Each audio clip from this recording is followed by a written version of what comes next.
بسم اللہ الرحمن الرحیم۔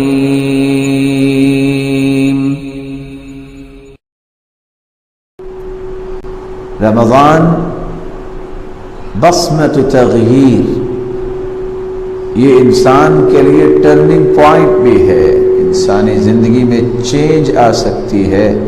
یہ ہر سال اللہ ذوالجلال کی طرف سے ایک ریفریشر کورس ہوتا ہے جو بقیہ 11 مہینوں کے لیے انسان کا ایمانی لیول بوسٹ ہوتا ہے، اور پھر ان بقیہ 11 مہینوں میں جو چارجنگ رمضان میں ہوئی ہوتی ہے اس کی روشنی میں وہ اعمال کرتا ہے۔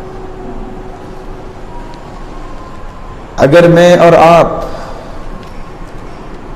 واقعتاً اس رمضان کو مبارک اپنی زندگی کے لیے بھی بنانا چاہتے ہیں، ہے تو مبارک ہو، لیکن میری اور آپ کی زندگی میں کیسے وہ برکتیں، وہ رحمتیں آ سکتی ہیں جن کے بارے میں رسول اللہ صلی اللہ علیہ وسلم نے خوشخبریاں دی ہیں، اور فرمایا شہر رمضان افترض اللہ علیکم،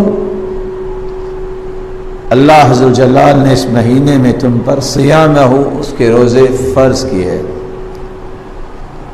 یفتح فیہ ابواب الجنہ، جنت کے دروازے بھی کھول دیے جاتے ہیں، اور دوسری روایت کے الفاظ ہیں ابواب الرحمہ، رحمت کے دروازے بھی کھول دیے جاتے ہیں۔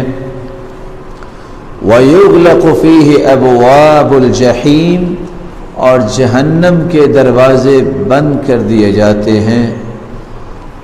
وَتُغَلُّ فِيهِ الشَّيَاطِينَ، اور شیطانوں کو کڑیاں ڈال دی جاتی ہیں، ان کو قیدی بنا دیا جاتا ہے۔ یا ایھا الانسان ما غرک بربک الکریم،